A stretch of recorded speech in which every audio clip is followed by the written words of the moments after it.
Welcome to Novara Live. Coming up tonight, pearls are clutched as youth unemployment tops 1 million. France's National Assembly is unanimous in repealing a slave owner's right to mutilate human beings amid 180 years late. We talked to the director of a new Palestine action documentary about the fate that awaits the Filton Six, and sparks fly at M&S as yet more of their customers get their gendered knickers in a twist. I'm Helena, otherwise known as No Justice MTG, and it's Thursday, so it's ladies' night. Dalia, how you doing? I'm doing well. I'm having a little fan Beyonce moment here. So if you catch me feeling myself a little in this show, don't be alarmed. I'm feeling very, it's very 80s. Very, very 80s snobby right now. Flick, yeah, I'm feeling very pretentious.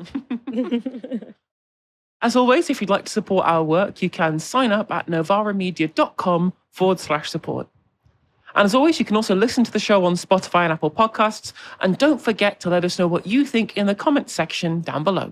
There are many people in the UK with plenty to complain about when it comes to the state of the economy. But no group has a bigger case of being left behind as young people.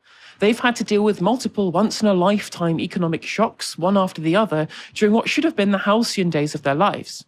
And politically, they've not just been ignored by the political class, but actively demonised for supposedly being work-shy and lazy, or spoiled and entitled.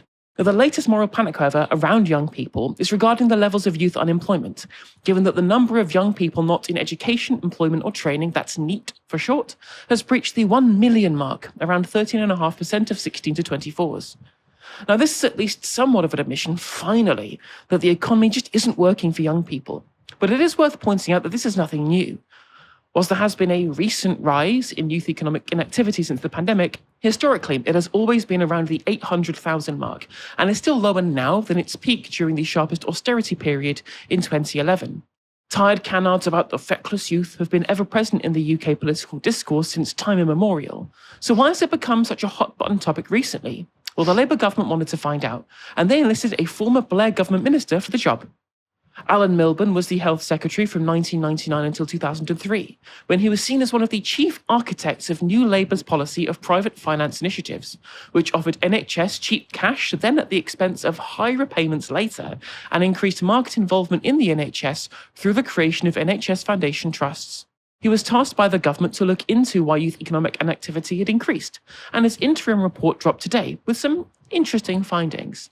This morning, Milburn laid out his key findings to Sky News' Sophie Ridge.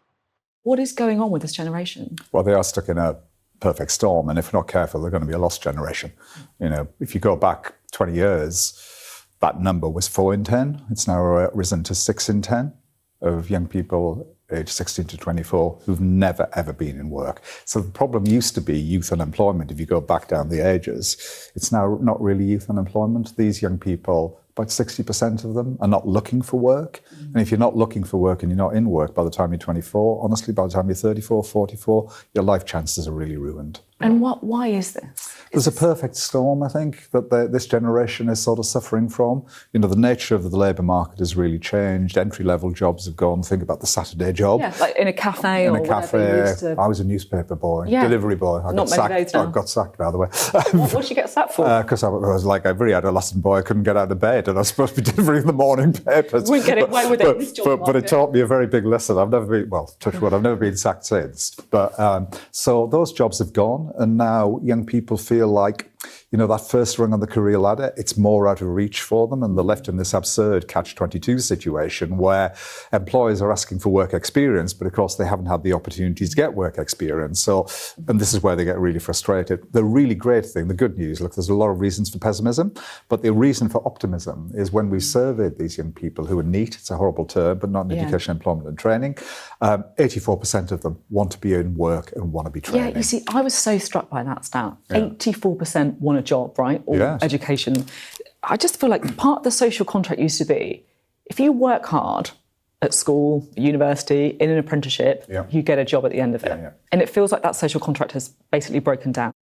It's really funny to me to watch Sophie Ridge go, I was so surprised by that stat, saying that 84% of those people actually wanted to be in work. I, in my infinite wisdom, had assumed that they all just were on the dole for no reason and had just decided that they didn't want to work, right? Just all of the tired canards again that I mentioned before about kind of work-shy young people that she clearly had assumed was the case rather than the reality, which is that the employment market, as Alan Milburn pointed out, for young people has been absolutely shot for a very long time, basically since the financial crisis. And that there are obviously, as you said, a perfect swarm of other problems that have impacted young people specifically, especially since the pandemic, which is when we've seen this large rise in people not being in education, employment or training.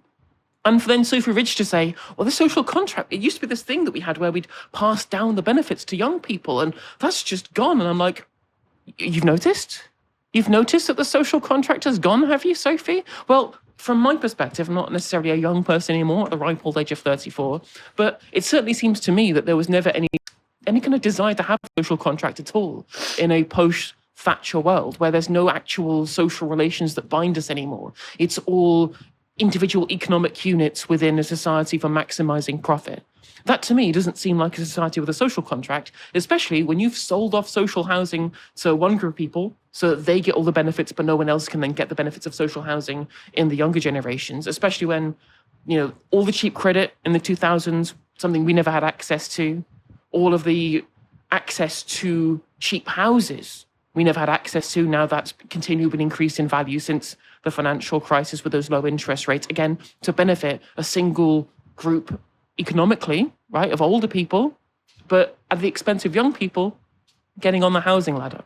That's been very clear to me. And what I don't like is the kind of broad faux concern about young people that the political and media class have now, when back in 2017, young people told you there was MLAs. Young people expressed their desires politically as a unified force, backing Jeremy Corbyn, backing the Labour Party's programme, saw youth engagement with politics at an all-time high. We saw the biggest increase in terms of voter engagement and voter turnout at that election. What was the response to a big engagement of young people, a mobilisation of young people with the politics that shared their interests? Total dismissive behaviour from our political media class. You can't trust these people. Are they just being socialists who just want things for free? They're people, they're student politics, or indeed they'll cast them as anti-Semites or Trotskyists, for example. Total dismissive attitude towards young people's politics represented in 2017. And now all the hand-wringing, isn't it so terrible for young people? I'm like, maybe you should have listened when young people were telling you about the problems that they were facing all those years ago. Nevertheless, now to his credit, whilst Milburn in his report does cite an increase in young people with mental health conditions, such as anxiety, depression, things like that, he does not attempt to hand-wave these away, as many other politicians have done. Some people do think, well, hang on a minute, young people, they just need to pull their finger out. It's never been easy. Actually, they're just spending their time on their phones. They can't be bothered. Even some employers have suggested that. Yes, and you hear this, it's a soft generation, they're snowflakes, all of these terrible sort of pejorative words. Everything that I've seen, everything that I've heard, all the polling that we have done for this review suggests the reverse of that. What is shameful, to use your word, is that as we've uncovered in the course of this review, for every £25 that we spend keeping young people on benefits, we spend only £1 helping them get into work through employment support. So the taxpayer's spending 25 times as much 25 quid, 25 times as much, exactly right. On benefits for young people. Correct. Than helping them get the skills they need to get into work. Correct. So this is a failure. This is a failure of the welfare system, but it's a failure, I'm sorry, of the school system, the skills system, the health system. But the principal reason, the big game changer, has been the rise of ill health amongst young people. 70% increase in the number of young people reporting a work-limiting health condition, mainly mental health and neurodiversity conditions. And so as a consequence, they're not able to get into the workplace. I mean, that's the thing, right? He's totally correct that these are not some kind of phantasm that people are making up. These are real, genuine mental health problems that lots of people in this country, especially young people, are facing. Big increase. Obviously, there's the pandemic. There is, of course, the lack of opportunity and indeed the lack of care of the political class, in my opinion, that have made this condition a reality. We have significantly higher levels of mental ill health in this country compared to countries in the European Union, for example. And I think a big part of this is that there was no political vehicle for young people to be able to express the fact that they had not been served economically in this country for a very, very long time. In my mind, in the interest of serving a very large glut of very kind of high voting boomers at the time. What I will take issue with there, though, is Alan Milburn saying, we spend this much extra on benefits than we do on helping people into work. And whilst, of course, very glad for the government to spend more helping people into work, for training, for jobs guarantee programs, potentially, we'll get to that later, or other different programs that give people the skills that they need. Comparing this to the overall amount spent on the welfare bill, nonsense. These are totally incomparable numbers, because any state provision for skills training means that there's one person who needs to be working for multiple different people who need the help. So compare that to an entire system that you must spend enough to give these people a basic standard of living. Of course it's spending 25 times more. Of course it is, right? Again, to try and compare these numbers is nonsensical. It's just like when they try and say that 1,000 people a day are claiming new PIP. And I'm like, well, that's because some people have been migrated from legacy benefits, or they have come of age because they've turned to the age where you can start qualifying for it. It's a meaningless stat used to scare people. And I really, really dislike framing of that kind of framing. I don't like it at all. Another thing I don't buy is the conclusion of many on the right that it's the state policy on things like the minimum wage or workers' rights or the increase in employers' national insurance that has been the chief driver in the lack of jobs for young people. Youth unemployment is also at similar levels across the European Union. Whilst, of course, correlation doesn't equal causation, I'm more inclined to believe that there is a bigger driver that is common to the UK and the EU than any specific UK government policy. Also, the trend of increase in youth unemployment begins as soon as the pandemic ends, and not with the electing of the Labour government either. One thing is for certain, though, absolute ghouls in the political and media class are using this review as an excuse to demonise those on welfare. Here's Shadow DWP Minister Helen Whately speaking to BBC Radio 4. Rather than writing people off and giving them cash handouts, it'd be better to be giving people support. So we have said that within 2 years of a new Conservative government, we will reassess all the claims for sickness benefits for low-level mental health conditions like this. Are you sure reassessment will work? Because looking at the recent reassessments, most of them, 89% in the last year, actually resulted in people carrying on getting the award they'd had before. I'll come to that in a moment, and part of it is the approach to how you do assessments. But firstly, we're saying that rather than give people cash handouts, support is much better. People are ending up on welfare and on the money rather than in work. And for these kind of low-level mental health conditions, being in work is usually better. Yep, but yes, so that's the aim. But there are two parts to this policy. One is the reassessment side. I mean, the other is simply that we have said, and we have already announced that we will stop giving sickness benefits for lower level mental health conditions, for anxiety, for mild depression, for neurodiversity like ADHD. So you're saying you'll change the rules that underlie the reassessments, are you? Because Correct. At the moment, just to repeat, most people stay on the benefit when they're reassessed.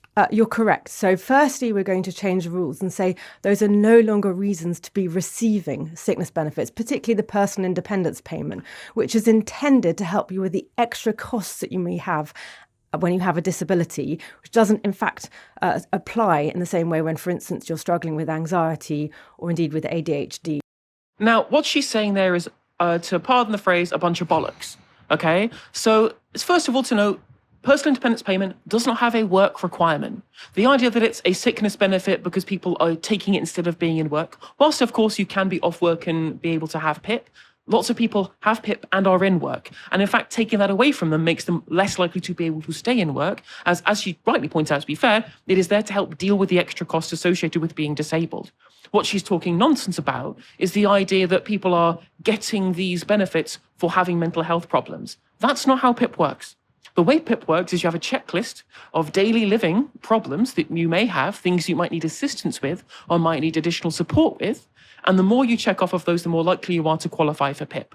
You get PIP based upon the need that you have, based upon the daily living challenges that you have, whatever your disability is. No one is assessed by saying, you get PIP for this, you get PIP for that condition. It's never judged by condition. You have to meet those checklists regardless of what your condition is. She fundamentally misunderstands how people get PIP and the idea that people are getting it to be able to stay on work by having cash handouts rather than support for work when it's not even anything to do with work is deliberately, in my mind, it seems to me, misinforming the public. Or at the very least, she doesn't do the research enough to know herself to then accidentally misinform the public. But it's really dangerous because it makes people who claim PIP look like skivers and scroungers, which is clearly the rhetoric that's being employed here by a lot of people on the right, when in reality, these are additional costs that they will have in lots of cases for neurodivergence or mental health problems, as has been judged by the assessment criteria based upon their daily living criteria. That's how PIP works. So don't come to me saying that we need to do the support into work for PIP, because lots of them are already in work. By all means, give them support. By all means, give them support. I think it's a really good thing to support people into work. And clearly, this review shows that it's necessary. But taking away the benefits, are using this massive increase in the preponderance of mental health conditions as an excuse to take away people's welfare it's indefensible. It's indefensible, and it's, as far as I can see, it being done cynically by the Conservative Party to drive their kind of scroungers versus skivers narrative. Now, whilst Labour have said themselves that they will also be reviewing PIP after the TIMS review later this year, this is after already slashing incapacity benefit by 50% in April. Work and Pension Secretary Pat McFadden brought out a different policy solution in a response to Milburn's report today. I commissioned Milburn's work because more opportunity for young people should be a national cause. We have begun with the Youth Guarantee. This powerful report shows what we need to do, all we can, to put work and opportunity at the heart of what we do. Now, a job guarantee policy is something that a lot of people have support for on the left. A voluntary programme where the government acts as an employer of last resort to minimise unemployment. But what McFadden is proposing seemed a little different when he was asked about the policy last year by Laura Kuenssberg. What we're announcing today is an £800 million scheme that will get intensive advice to 900,000 people. We will get work experience or training to 300,000 of them, and ultimately we will have a subsidised job offer for the most persistent long-term youth unemployment, and that will cover 55,000 subsidised jobs. Well, let's just go through some of the detail then. Which employers have signed up to help you with this? Well, we've got supportive quotes today from, for example, Kier, the construction firm, from Severn Trent, from the CBI, from the British Chambers of Commerce. What we'll do with this is it will begin in 6 parts of the country from April: Birmingham and Solihull, Greater Manchester, Central Scotland, and so on. And then it will become a national programme towards the end of next year. But how many employers do you actually have standing ready to say, yes, we believe in this, we will be willing to offer either training or jobs or apprenticeships to young people who are eligible for this? With supportive quotes on a press release is a very different thing. Well, we've got good partnerships with employers in retail, construction, and other sectors. And in the 6 areas that I mentioned, what will happen now after the announcement is we will get the employers to sign up to offer the training. There's no reason why they shouldn't, because it's backed by government money and government investment. And ultimately, on the subsidised job, the government will actually pay for 25 hours work a week at minimum wage level. We understand that taking people on is a risk, and that's why we think the government should step up and help employers do that. And will young people lose their benefits if they say no to opportunities that are offered to them like this? Without a good reason, yes. Sanction is part of the system. This is an offer on one hand, but it's an expectation on the other. Okay, so that's not a job guarantee. That's not what that is, right? If it is, you must take this job in the private sector or we'll take away your welfare, that's workfare. What you're describing is workfare. And not just any old workfare, this policy that's been tried over and over again and has failed every single time it's been tried. It's been tried by the Blair administration, by the Cameron administration. It's just continually failed over and over and over again. But it's also government money being used to subsidise what he mentioned there was minimum wage jobs at private companies, being able to, again, essentially drive down the employment conditions for everybody else by having access to cheap employment from the state, right? So actually, it's not a Labour supply, so it's a Labour supply side policy, not a Labour demand side policy, that's a bad idea. That's worse for workers and indeed worse for people who want to get access to those jobs, as well as you're forcing them into it rather than it being a voluntary programme, which is what a job guarantee should be. And on top of that, to say, oh, well, we're going to be partnering with Severn Trent Water. Oh, okay, I know why they don't want the water companies nationalised. It's because they're using them to palm off jobless young people onto. Brilliant. I'm sure that people in Solihull who are finding it difficult to find work are going to be really happy, and their mental health is going to be massively improved working to pollute our waterways with Severn Trent. Dalia, you have a lot more experience with working with young people than I do. What did you make of Milburn's review and the response from the political class? Yeah, this is something I feel really, really strongly about because, obviously when I'm not running my mouth here, I am an academic at university, and a big part of my job is coaching young people who are in very acute distress about what their prospects look like after university. And the thing that I really, really take issue with in the way that this is being spoken about by politicians is that it's constantly referred to as a skills gap. There's this consistent idea that like, well, the problem is that young people are unskilled, young people are untrained, young people, that the problem lies with young people's inabilities. And I see with my own eyes, both amongst my students, but also amongst my peers, friends of mine who have graduated from university, people who have qualified with very strong degrees, like STEM degrees, right, from very, very strong universities, highly, highly qualified, highly skilled, people with master's degrees who are unable to get graduate jobs. So you can't then tell me that the problem is that people aren't skilled enough. It is not a skills gap. It's not a training gap. It is a broken economy problem. The fact is that the market as it is right now, in the way that it is functioning, is unable to provide young people with livable wages and a livable job. It's unable to provide employment, full stop. And it is when it is able to provide employment, that employment is not of an acceptable standard in terms of wages and conditions, I would argue. So that is not going to change without significant intervention. And that is an intervention that's going to cost money.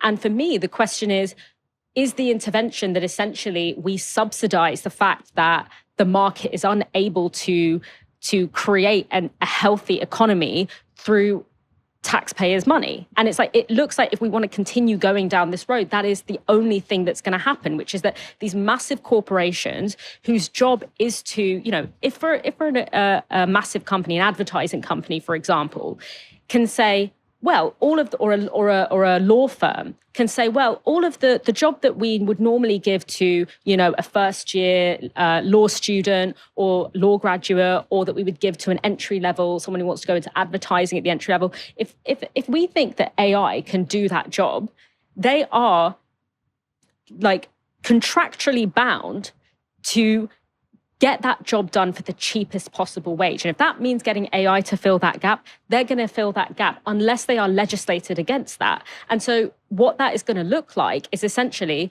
us subsidizing the bottom line of these massive companies rather than restructuring and reorganizing our economy to say that the primary purpose of an economy is not to generate profits for already wealthy people, but is to make sure that people are fed, clothed, housed, warmed, have the things the resources that they need to live a dignified life. And in many ways, this is not a new problem. I think for, youth unemployment has been an issue for a long time. I mean, I graduated from university in 2014.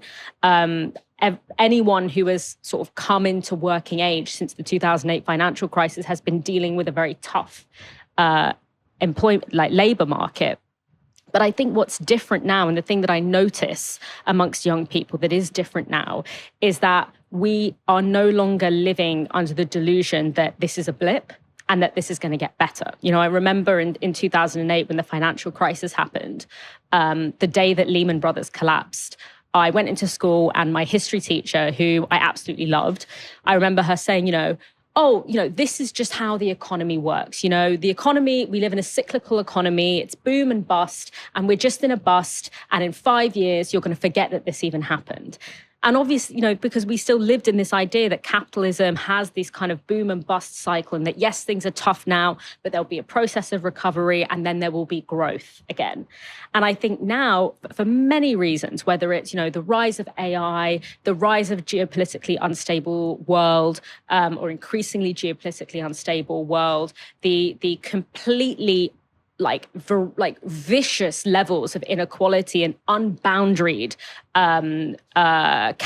capitalist accumulation, and the climate shocks, all of these different things, some of which are in the purview of our government, some of which aren't. For many different reasons, I think young people now have this acute sense of unless something really, really significant changes, things are only going to continue to decline.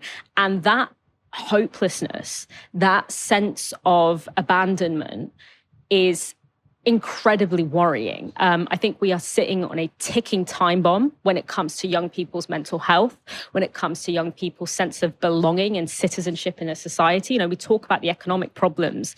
This is an economic problem. It's a deeply social and political problem. It is deeply depressing for young people to have held up their side of the social contract, to have gone to university or to have done their work in school or to try and get internships, to try and get work experience, and to find nothing on the end of that, and to be applying for hundreds and hundreds and hundreds of jobs, receiving rejection after rejection after that. It really grinds down your morale. And this is after having to give up 2 years of their lives, being stuck indoors during the pandemic as well. Like the absolute kind of the kind of most important kind of years of your life, especially if you're going to be trying to get skills and get into work. That's just gone. That disappeared during the pandemic. Yeah, absolutely. And obviously, the longer that you're not in work, the harder that it is to be sort of what they call work ready. But I think what's interesting to me is, what is the political consequence of this? What is the political consequence of of not just one generation, but will probably be multiple generations being left behind and abandoned in this way? And we know what happens. It leads to, political radicalization, which can go in multiple different directions. It can go into a kind of scapegoating, scarcity, far-right direction. It can go into a direction that, probably you and I would probably prefer, which is one that is about redistribution and reorganizing our economy.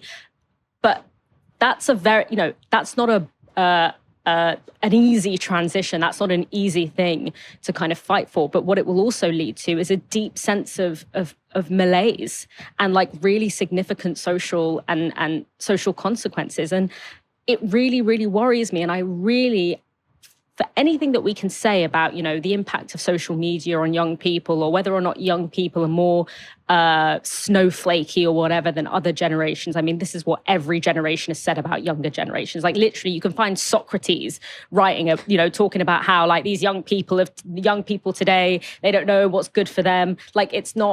This is just normal stuff. But I really, as someone who is on the front line of watching highly educated, young people trying to transition into the labor market, it is not a skills and training gap. It is a broken economy problem. There is nothing for them to transition into. And so until the government can come up to a solution to that, this problem is going to continue. And the worst thing that you can do at this moment is make this an opportunity to gut the welfare state even more. Because then what you have is young people having no graduate market to enter into, so they can't access work. And then if they then can't get universal credit, you think that being catastrophically poor is going to make it easier for them to get a job if the opportunity then arises. And people are already having to live with their parents into their 30s, right? Which has impacts, mental health impacts. It's harder to, start an adult life when you still live with your parents, at least in the West, because the convention in the West is it's a marker of adulthood. And until you move out from your parents' house, you haven't entered adulthood. And when you live in a society that's telling you you're not an adult until you live independently, but you structurally and economically cannot become independent, then that creates a dissonance, and it makes you feel shitty about yourself when it's not actually your fault. I see people with Oxbridge degrees, master's degrees from really good universities. I know several colleagues of mine who have PhDs who have been working for 10 years in universities, who have been made redundant along with a third of their department overnight and have nowhere to go. So to say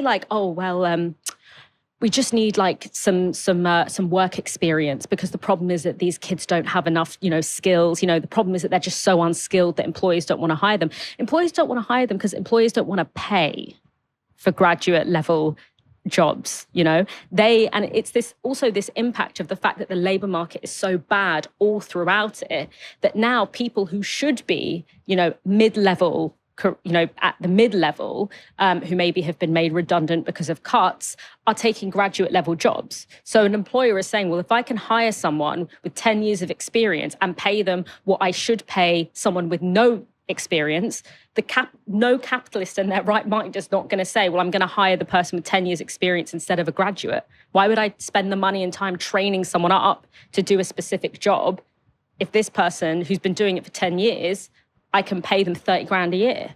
Because they have no other option either. So yes, it's a young people crisis, but it kind of percolates up as well. The only people who are sheltered from it really are boomers. I mean, what I will say is I think there is, I would disagree with one thing. I think there is a skills gap, but I think the skills gap is outside of the realm of university. So since the apprenticeship levy was instituted in 2017, this report showed that apprenticeships have dropped by a third. So people who don't want to go into and to get a degree and then go into a graduate job, who want to get a job in the trades, they're also having their access to those things curtailed too, as well as the fact we've seen the increase in tuition fees and lower funding for university. So even the people who do want to get educated and get the kind of skills that they might need if there were a skills gap in terms of academia, that's all being taken away from them as well by successive governments, again, putting these things on the later base, essentially trying to use students as like an additional kind of sponge for taxation to be able to have an ever-increasing triple lock or whatever, is also going to be a problem. But there are also people who live in areas where they want to be able to go into the trades, they want to get a vocation of that kind of ilk, and they don't have any access to the training. So I think there is that skills gap, but I think you're also right in when it comes to especially the graduate premium, see the amount extra that you earn and the number of jobs available that are there for the people who have degrees, who have graduated.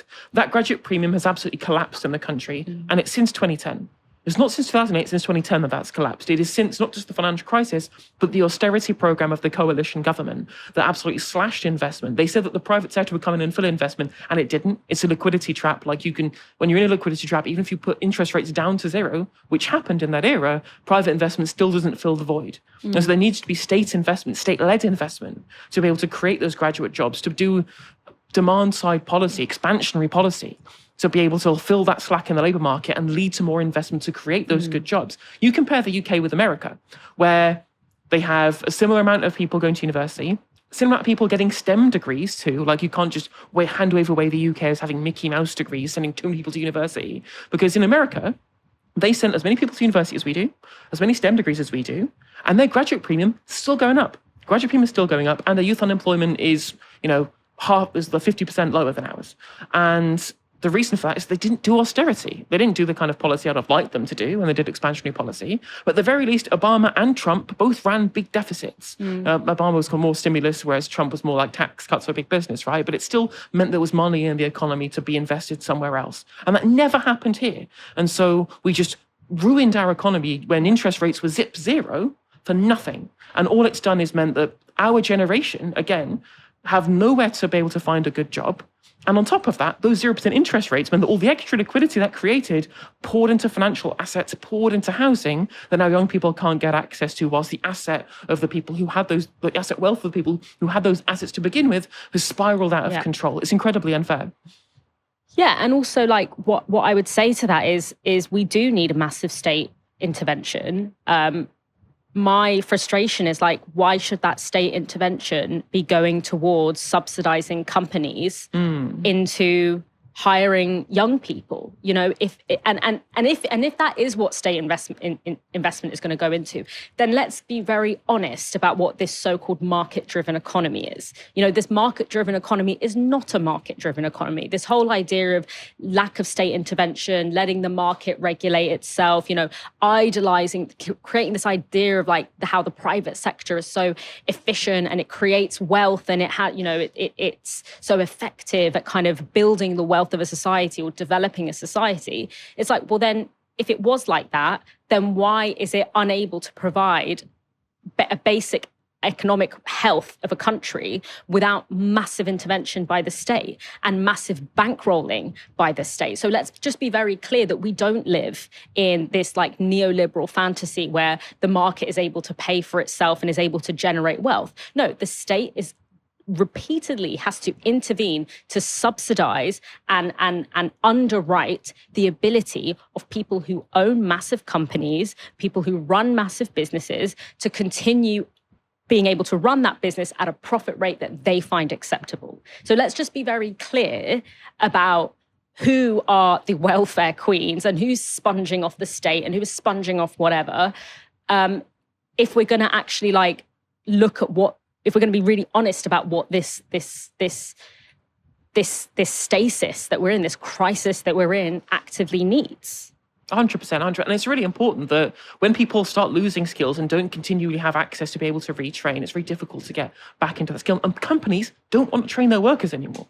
They expect it to be palmed off onto the hands of the state. And I think that having something in my mind which would give people a stake, right, a really big thing for me, which is why we're seeing so little low mental health in this country, with loads of low mental health, is because people don't feel like they have a stake in society. Or part of that is the breakdown in the social contract. But it's not just about getting a job. People say, get a job and you'll be fine. There's no stake in pissing in a bottle for Amazon in his delivery truck, right? There's no stake in society you have for that. So a policy I really like is the thing that the Italians created called the Marcora law, which is that people who are on unemployment can take a lump sum of their benefits, either if they've been laid off, to be able to buy out the company that's failed to ensure that they can run it as a cooperative, or they can take the lump sum of benefits with other people who are on benefits to be able to start a business together as a cooperative. And there's a big, state-backed investment vehicle to be able to facilitate that. And you know what? Not just having a job, but having a stake together with other people in a company that you own collectively. That's the kind of stake that I think is really important to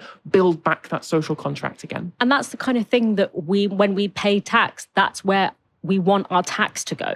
We want it to go into building a society in which everyone is staked and everyone belongs. We don't want our taxes to go to subsidizing the ability of like Sports Direct to reap all the profits without having to pay their fair share of the social contract. You know, we've upheld our end of the social contract. You know, we've like applied for jobs, we've done our work experience, we've done our Saturday job, we've gone to school, we've done these things. It is capital that is not upholding its side of what we have been told is the social contract of capitalism, which was always bullshit. It's just that now it's become so so kind of unregulated and so kind of on steroids that we can now see it very, very clearly.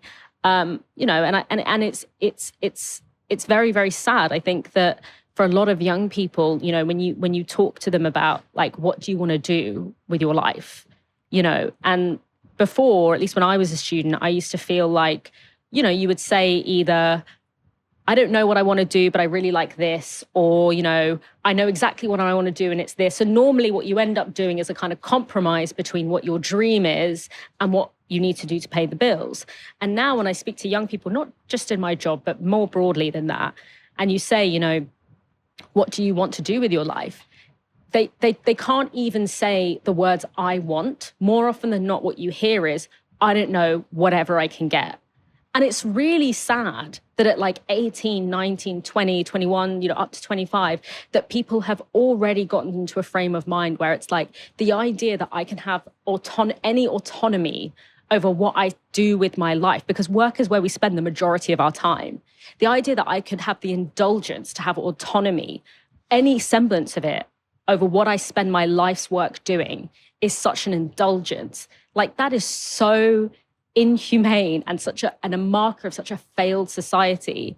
And that's not going to resolve itself. Like something is going to have to give at some point. And unfortunately, I think it's going to be the well-being of young people. We get to read a lot of bizarre headlines here at Novara Media, but a story that broke just before we came on air might just take the prize. Nearly 200 years after France abolished slavery, it has just today, in the year of our Lord 2026, overturned a law classing people as property. Known as the Code Noir, yeah, that's right, the Black Code, it was signed into law in 1685 by King Louis XIV, and its purpose was to codify the treatment of enslaved people in France's colonies. It essentially gave slavers the right to treat human beings not just as their property, but as property they were legally entitled to abuse in almost every conceivable way. This is how it instructed slavers to treat enslaved people who tried to free themselves. The fugitive slave, who has been on the run for 1 month from the day, as master reported him to the police, shall have his ears cut off and shall be branded with a fleur-de-lis on one shoulder. If he commits the same infraction for another month again, accounting from the day he is reported, he shall have his hamstring cut and be branded with a fleur-de-lis on the other shoulder. The third time he shall be put to death. A fleur-de-lis is a heraldic shape used in the shields of French kings. That's why we'd be burning into the flesh of people who took a chance on freedom. This article of the code, along with hundreds of others authorising the legal right to restrict, beat, imprison and sell enslaved people, all while stealing their children, has been on the French statute books until today. France's National Assembly finally repealed the code, with MPs voting unanimously to scrap it from the law, but not before an emotional debate inside the House. Amongst those contributing was Steve Gustave, an MP from the French colonised island of Martinique in the Caribbean. His ancestors were enslaved, and he tearfully told the chamber this: "No vote alone can repair centuries of shattered lives. We are not descendants of slaves. We are descendants of human beings born free, then reduced to the worst, reduced to slavery." It wasn't lost on some of the MPs that islands like Martinique, Réunion, and Guadeloupe, which remain part of France's territory, still endure the shadow of France's colonialism. Although technically part of France, they are some of its poorest territories, with unemployment also quite twice as high in mainland France, and many living beneath the national poverty line. Max Mathiasian, an MP from Guadeloupe, said this about the Code Noir: "As the great-great-grandson of people who were enslaved, I had never been able to read it in full. This was made by human beings against human beings. In Guadeloupe, the most important positions in the structures of the state are still held by whites." Besides Britain and Portugal, France was the third largest trader in enslaved people, shipping 1.4 million people from Africa to its colonies. A quarter of a century ago, the country passed the Taubira Law, named after French Guyanese lawmaker Christian Taubira, which recognized slavery as a crime against humanity. And French President Emmanuel Macron, who backed the overturning of the code, has also said it isn't enough. Macron recently acknowledged the need for France to offer reparations for its role in slavery, though he stopped short of making any actual commitments. Dalia. Now, whilst, again, a lot of the overhangs of slavery continue to be felt throughout all of the colonies from where people were enslaved, right? This law wasn't really doing anything because the actual law that permitted slavery that was dependent upon didn't exist. So even it does feel to me like symbolically doing this without actually doing any reparations would kind of be like taking away Joseph Fritzl's Dad of the Year mug to me. Yeah, I mean, this is the only extent to which the legacies of colonialism and slavery have really, really been reckoned with.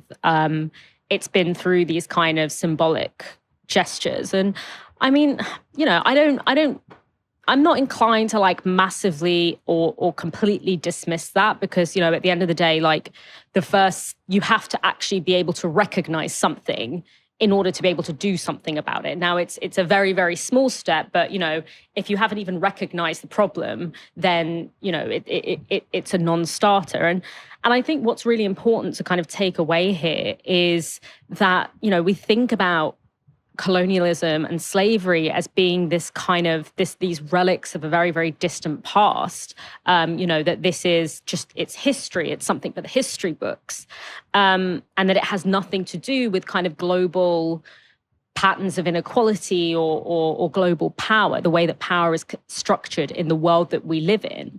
When in reality, like, not only was colonialism and slavery like literally something that happened 5 minutes ago. I mean, my mum was born just a couple of years after Egypt stopped being a colony of Britain. So, you know, we're talking about like very much in living memory.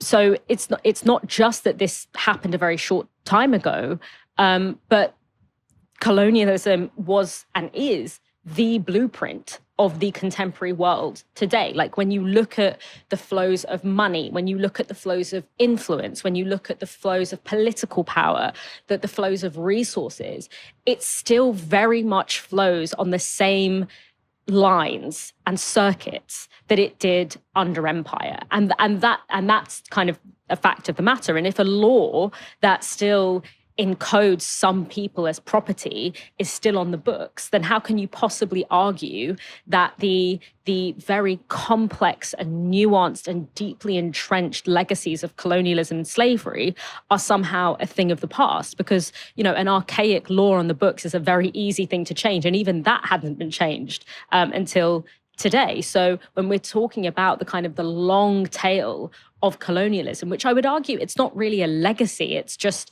a historic iteration of the same system that we live under today, it is still very, very much alive and well, and it is still as entrenched as it ever was. Not only because, you know, as the Guadeloupean MP mentioned, you know, still in many places that we would call kind of these offshore territories, there is still, you know, politically formalized colonial relationships, but the kind of informal and colonial structures that maybe aren't written down are still very much alive and well. I mean, the economic legacy, even in its most superficial way, is still alive and well. Obviously, when, slavery was abolished, and this has become kind of more common knowledge recently, but when slavery was abolished in 1833, the government took a loan of 40% of the treasury to pay compensation to slave owners for their loss of property, their loss of slaves.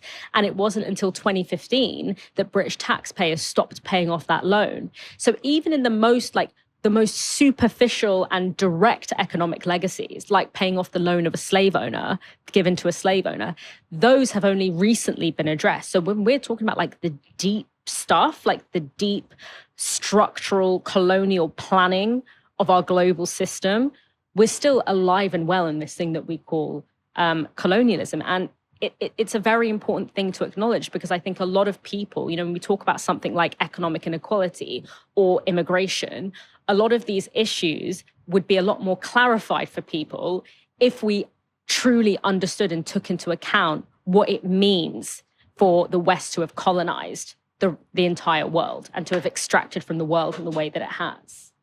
Here at Novara Media, we've covered Palestine action extensively, from the proscription of the group under counter-terror law and the legal battles that followed, to the arrests of thousands of peaceful protesters for resisting the state's efforts to control their political speech by holding up mere words on signs.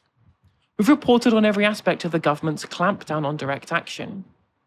That also included the harrowing hunger strikes of Palestine Action prisoners last year, many of whom have spent more than a year in prison without having been found guilty of any crime. And we've given extensive coverage to the Filton Six as well. Those are 6 Palestine Action activists who were arrested in a counter-terror raid in 2024, following an action on an Elbit weapons research site in Bristol, and whose second trial was just concluded. 2 of them, Zoe Rogers and Jordan Devlin, were cleared of all charges, but 4 of them have been found guilty of criminal damage, with one also found guilty of grievous bodily harm. They'll be sentenced on the 12th of June, where the judge may sentence them as terrorists, meaning potentially longer sentences, a higher path of parole, and registration with counter-terror authorities for years after their release. It's only recently that we've been able to report the fact that the prosecution has alleged a terror connection in this case, with the judge having ordered that there would be no mention of it in front of the jury or in the media. That means that the jury found those 4 activists guilty of crimes under ordinary criminal law without ever knowing they could have potentially been transformed into a terror crime. There are 19 further Filton activists awaiting trial. It's those political prisoners, to many of those and their family, that are subject of a new documentary. Its title, Operation Recomply, is also the name of the counter-terror policing operation that led to the arrest of the 25 people. The documentary follows some of those prisoners, as well as their families, many of whom have gone to extraordinary lengths to publicise not only the case, but also the extreme lengths the state and the police have gone to silence dissent over a genocide in Gaza and Israeli weapons factories in the UK that materially supports it. One of those family members is Emma, the mother of the now convicted Leona Cameo, also known as Emily. This is from the film.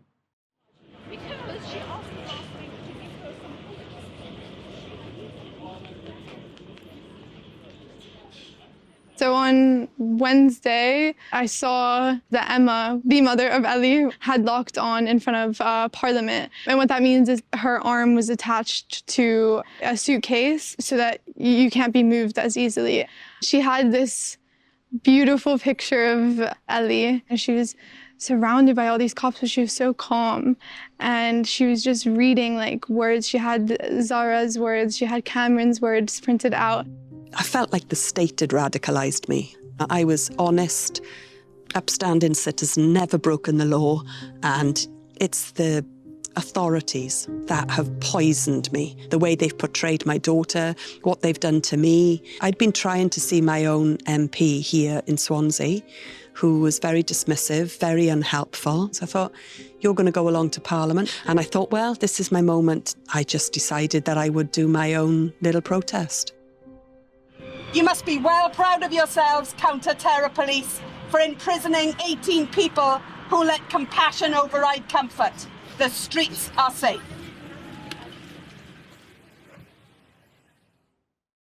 Kamran Ahmed is one of the Filton 25. Between October last year and January, Ahmed spent nearly 70 days on hunger strike, with owner Heba Moraisi striking for longer at 73 days. The hunger strike, in which 8 prisoners were repeatedly hospitalised, was carried out in protest at the conditions in which Ahmed and his Palestine Action prisoners were being held. In one part of Operation Recomply, Cameron Ahmed explains the philosophy behind his activism. Time and time again we see that when someone's come to power and their actions are quite evil or sinister and everyone feels defeated, but of course one person that grew up in that time period felt that he could make the change or she could make the change, and then it turns into a bowling ball or a snowball that rolls down the hill and doesn't stop. That's all you really need, really. You need to get that momentum going. Your action could be one of the sparks that can create the flame to carry on, really, innit? Operation Recomply is having its premiere at this Sunday Genesis Cinema in Mile End, London, from 5:15 p.m. Tickets are on sale now and we'll include a link in the description. Early today, I was joined by Alex Grace, the filmmaker behind the documentary. I began by asking her about why she chose to make it. I was just quite shocked when I learned about the case of the Filton, and I felt that there was a lot to be said about it and a lot that people needed to know about in regards to the case. I guess I felt like there was a lot of information on social media, but it was very kind of bitty. And I felt like if you take all that information and you put it together in one storyline, in one film, and kind of, make it make sense and make it visually interesting, and then it becomes, it's a really powerful story that people need to know about. Did you find anything out that you didn't already know about it, or was it a kind of a thread that you'd been pulling on throughout the entirety of the time that you'd seen the stories on social media? I think I was continually shocked. The more I learned about the case, I mean, that's why I started to make the film. And then obviously, while I was making the film, I learned more about the case. I heard more from the families about the story, what they'd been through, about what the defendants were going through in prison, about this terrorism connection. So it was a continual process, I think, of being quite shocked and horrified by it. So did you find that the families of the Filton prisoners were willing to speak with you? Did you find it difficult to win their trust at all, or was that a seamless procedure for you? Before I decided to start making this film, I was already attending lots of the demonstrations and kind of making little films there, and I guess getting to know people. So I think at the point when I was introduced to the families, I was introduced to them as a person that could be trusted to tell the story in the right way, I think. What was your experience then of meeting the families? What did you kind of learn about what they'd been through throughout the time since the incident up until now? I was really struck by how close a lot of these families were and how supportive they were of their kind of loved ones that were in prison. And I was really struck to hear about their personal journeys of kind of going from being family members, being like the parents of someone, to being almost an activist in their own right, kind of campaigning and making speeches in public and going to demonstrations. I think a lot of these family members were taken out of their comfort zone via this, and they really rose to the challenge.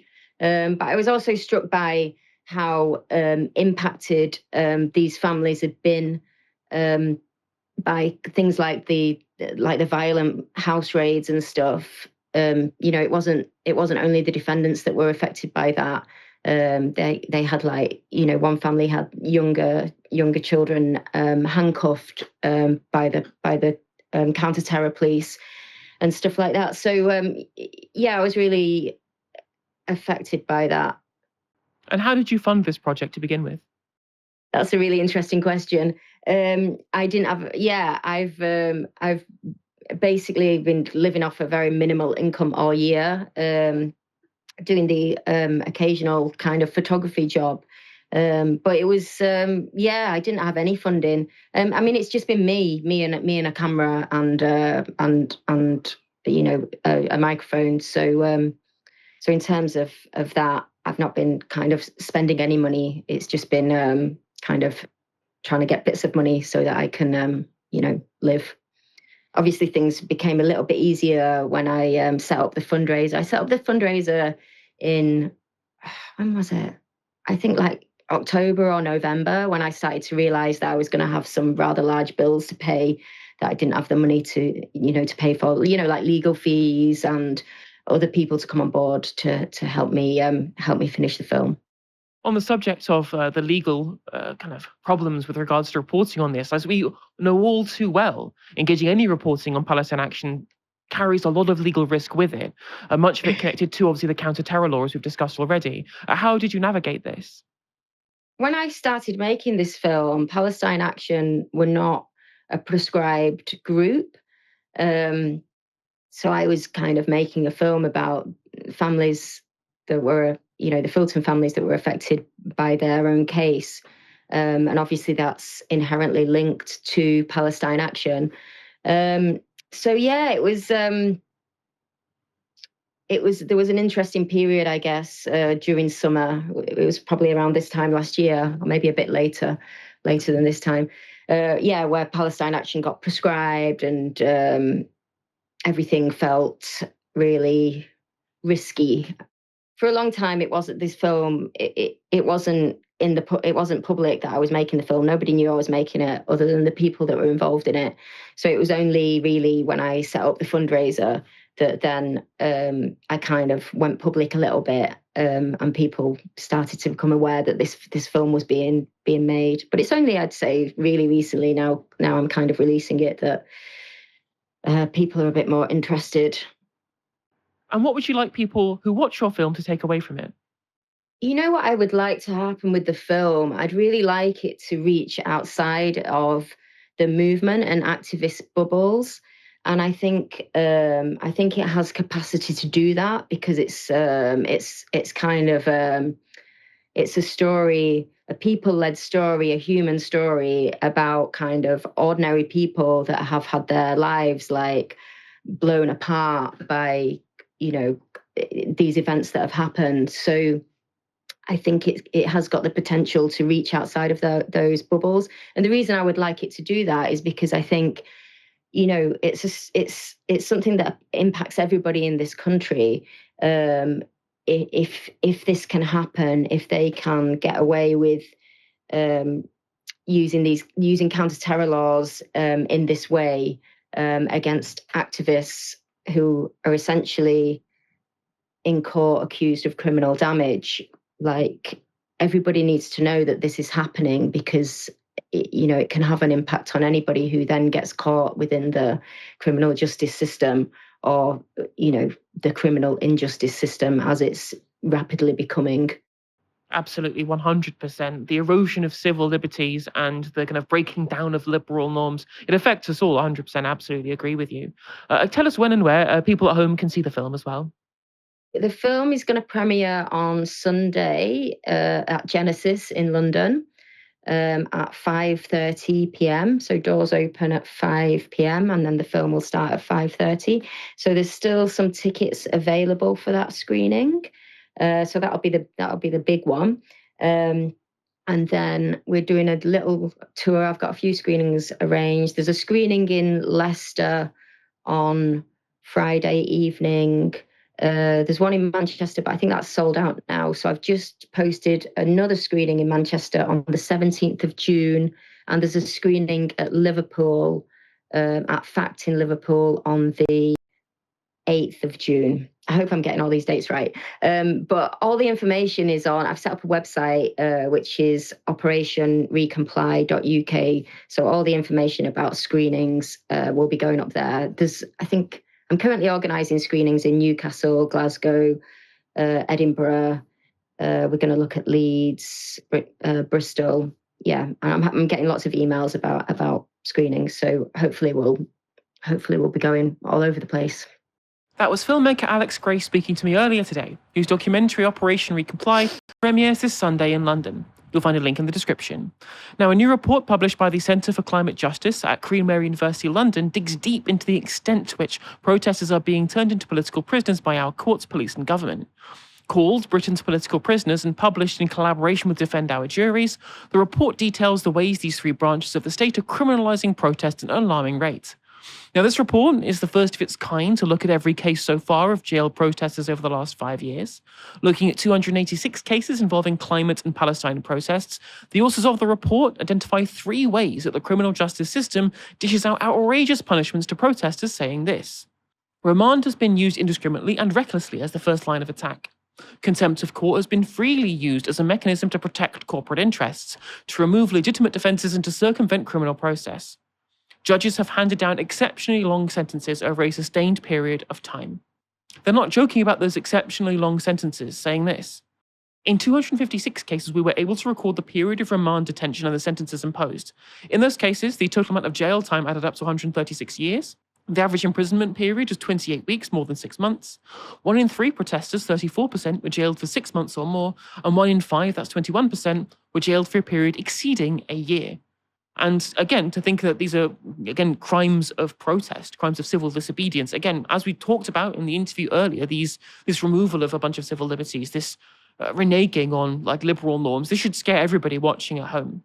The report does also go on to say this: the most common offence leading to imprisonment was the category of contempt of court, found in 40% of cases, reflecting a shift towards the use of civil legal mechanisms and circumventing the right to a jury trial before imprisonment. Conspiracy offences, found in 70% of cases, were also widely used, allowing the courts to preemptively punish protesters for offences that, in some cases, had not yet happened. Remand is used abundantly and recklessly. In 60% of cases, final sentences were more lenient than the time already spent in custody. Palestine solidarity protesters faced particularly harsh periods on remand, with 60% held over 6 months. This exceeds typical custody time limits, raising serious concerns about the disproportionate use of pre-trial detention. Dalia, these are some scary statistics, aren't they? I'm really grateful to the maker of that film and to also the academics at Queen Mary's for really looking into this. I think a lot of us have been feeling for a while, and now we kind of have a concrete case study to demonstrate that Britain is on a slippery slope towards authoritarianism. You know, we've been on the slope for a while, and the thing with the rise of authoritarianism is it happens very gradually and then it suddenly happens very quickly.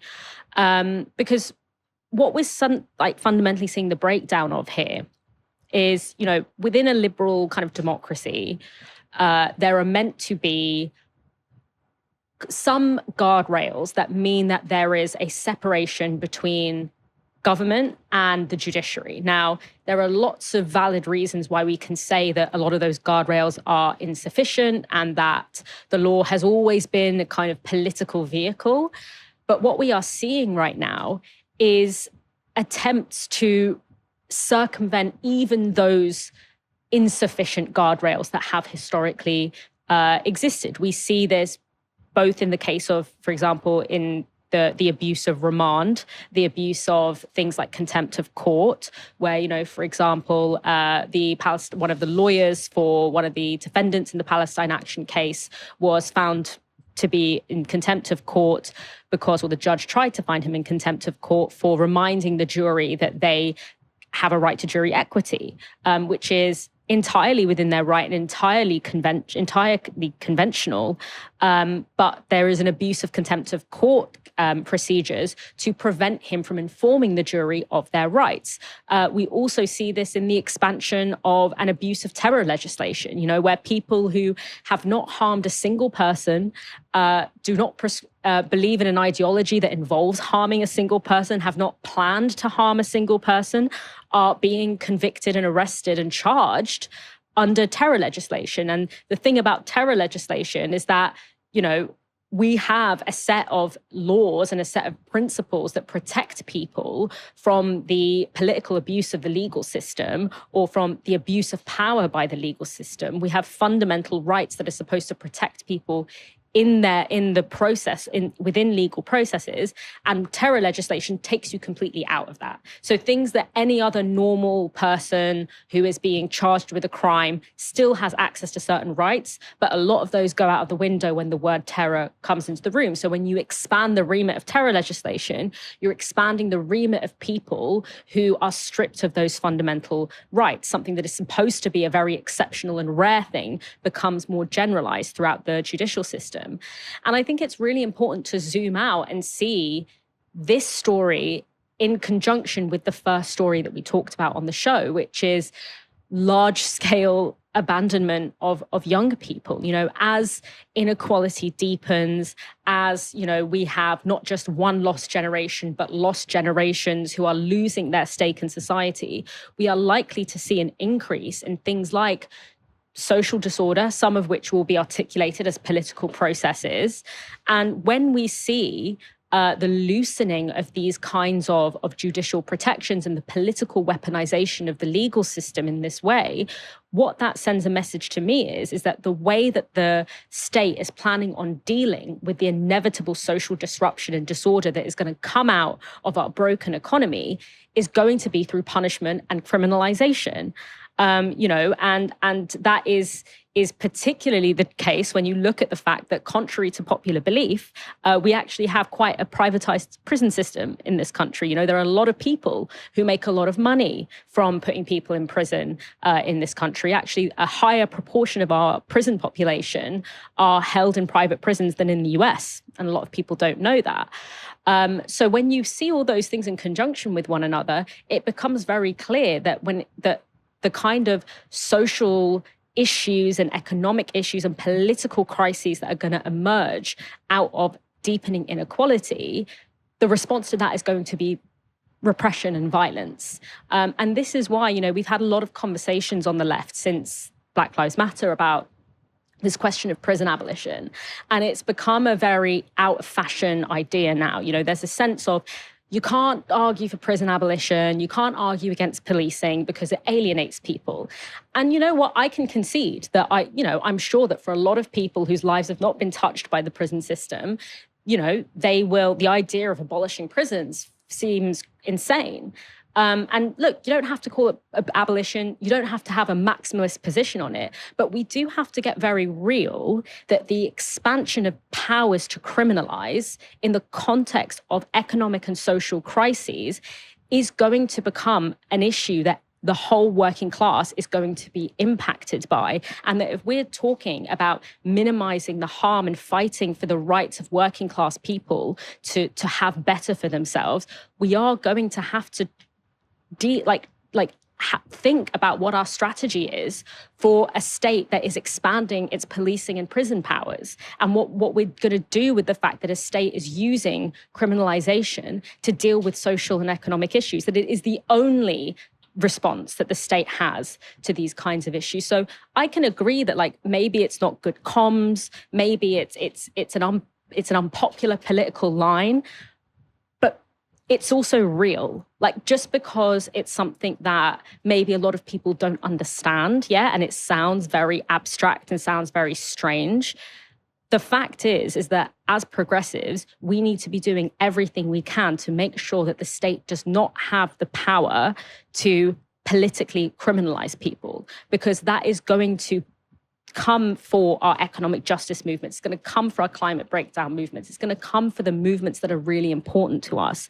And it's going to be a very big risk to working class people going forward. How we talk about it and how we have it in policy, how we articulate it is one thing, but we can't pretend that this kind of the criminalization process is something that we should just not think about because it's difficult, because it is very clearly going to become, what's going to happen is that we're going to have generations of abandoned people, and the state is going to respond to that by putting them in prison, whether they are politically protesting or not. And it's going to have way expanded prison system and a way well expanded ability to criminalize because of what it is doing to groups like Palestine Action right now. And that's why this is a really important fight for anyone who wants us to have a different response to inequality, maybe one that actually deals with the inequality rather than just, putting a plaster, a very violent plaster on the effects of it. Yeah, certainly would agree with that. Thank you very much, Dalia, for joining me tonight. Thanks for having me. An absolute pleasure, as always, for Ladies' Night. Come back, as always, tomorrow for another live stream from 6 p.m. And thank you very much for joining us tonight. You've been watching Novara Media. Good night.